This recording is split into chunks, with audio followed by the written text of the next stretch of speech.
द्रोणागिरी यहाँ वर्जित है हनुमान जी की पूजा। हम सब जानते हैं हनुमान जी हिंदुओं के प्रमुख आराध्य देवों में से एक है और संपूर्ण भारत में इनकी पूजा की जाती है। लेकिन बहुत कम लोग जानते हैं कि हमारे भारत में ही एक जगह ऐसी है जहाँ हनुमान जी की पूजा नहीं की जाती है। ऐसा इसलिए क्योंकि यहाँ के रहवासी हनुमान जी के द्वारा किए गए एक काम से आज तक नाराज़ हैं। यह जगह है उत्तराखंड स्थित द्रोणागिरी गांव। द्रोणागिरी गांव उत्तराखंड के सीमांत जनपद चमोली के जोशीमठ प्रखंड में जोशीमठ नीति मार्ग पर है। यह गांव लगभग 14,000 फुट की ऊंचाई पर स्थित है। यहाँ के लोगों का मानना है कि हनुमान जी जिस पर्वत को संजीवनी बूटी के लिए उठाकर ले गए थे वह यहीं स्थित था। चूँकि द्रोणागिरी के लोग उस पर्वत की पूजा करते थे, इसलिए वे हनुमान जी द्वारा पर्वत उठा ले जाने से नाराज़ हो गए। यही कारण है कि आज भी यहाँ हनुमान जी की पूजा नहीं होती है। यहाँ तक कि गांव में लाल रंग का झंडा लगाने पर पाबंदी है। द्रोणागिरी गांव के निवासियों के अनुसार जब हनुमान जी बूटी लेने के लिए इस गांव में पहुँचे तो वे भ्रम में पड़ गए। उन्हें कुछ सूझ नहीं रहा था कि पर्वत पर संजीवनी बूटी हो सकती है। तब गांव में उन्हें एक वृद्ध महिला दिखाई दी। उन्होंने पूछा कि संजीवनी बूटी किस पर्वत पर होगी। वृद्धा ने द्रोणागिरी पर्वत की तरफ इशारा किया। हनुमान उड़कर पर्वत पे गए पर बूटी कहाँ होगी यह पता ना कर सके। वे फिर गांव में उतरे और वृद्धा से बूटी वाली जगह पूछने लगे। जब वृद्धा ने बूटी वाला पर्वत दिखाया तो हनुमान ने उसे पर्वत के काफ़ी बड़े हिस्से को तोड़ा और पर्वत को ले उड़ते बने। बताते हैं कि जिस वृद्धा ने हनुमान जी की मदद की थी उसका सामाजिक बहिष्कार कर दिया गया। आज भी इस गांव के आराध्य देव पर्वत की विशेष पूजा पर लोग महिलाओं के हाथ का दिया नहीं खाते हैं और ना ही महिलाएं इस पूजा में मुखर होकर भाग लेती हैं।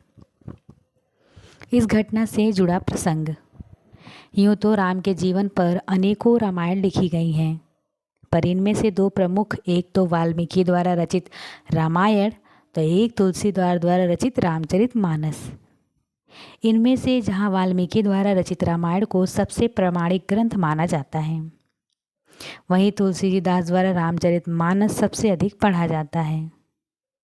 पर जैसा कि हमने हमारे एक पिछले लेख में आप सबको बताया था कि रामायण और रामचरित में कई घटनाओं में कई प्रसंगों में अंतर है। ऐसा ही अंतर दोनों किताबों में इस प्रसंग के संबंध में भी है। यहाँ हम आपको दोनों किताबों के वर्णित प्रसंग के बारे में बता रहे हैं। वाल्मीकि रचित रामायण के अनुसार हनुमान जी द्वारा पर्वत उठाकर ले जाने का प्रसंग वाल्मीकि रामायण के युद्ध कांड में मिलता है।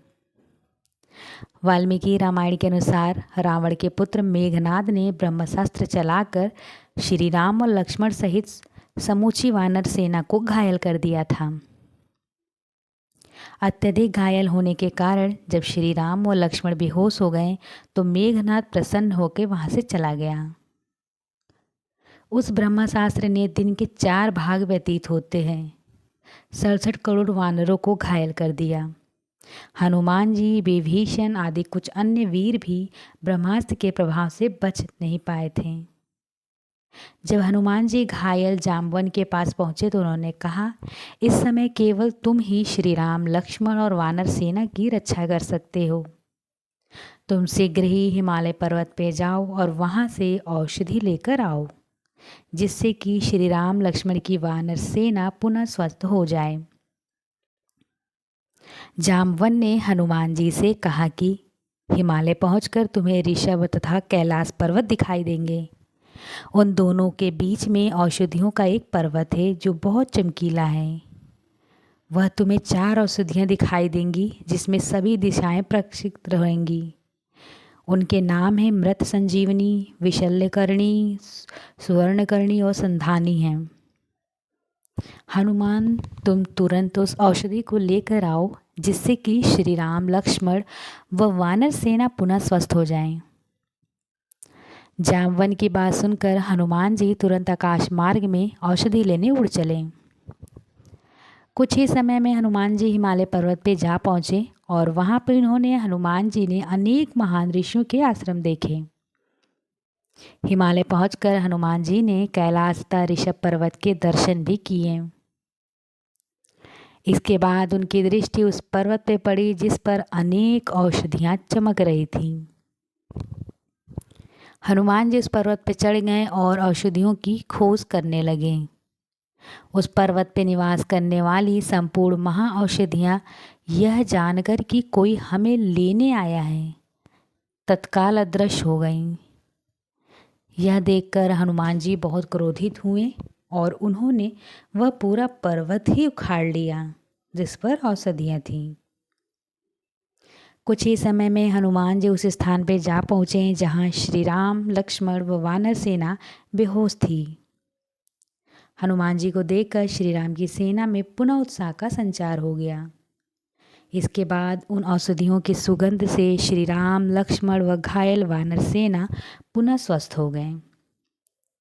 उनके शरीर से बाण निकल गए और घाव भी भर गए। इसके बाद हनुमान जी इस पर्वत को पुनः वहीं रखाए थे जहाँ से लेके आए थे। लेकिन रामचरितमानस में कुछ अन्य प्रसंग हैं।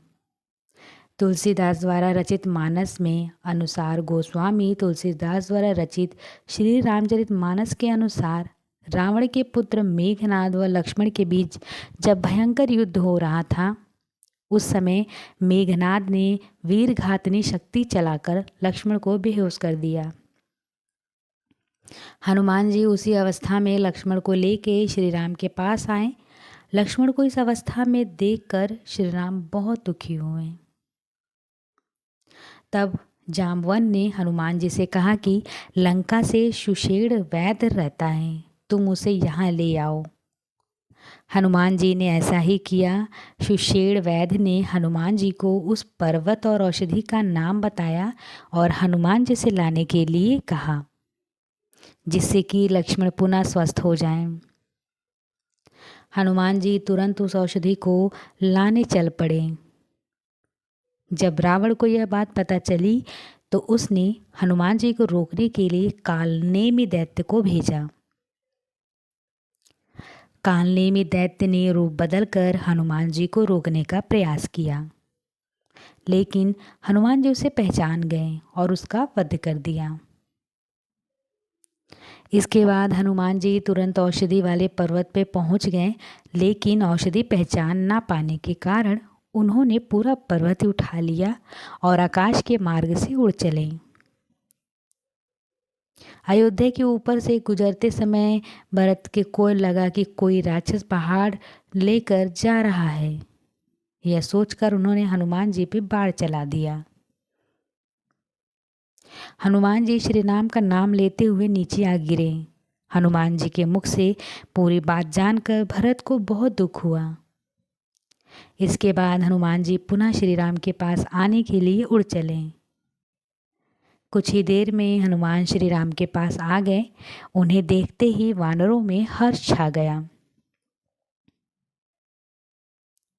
सुषेण वैद्य ने औषधि पहचान कर तुरंत लक्ष्मण का उपचार किया, जिससे वे पुनः स्वस्थ हो गए।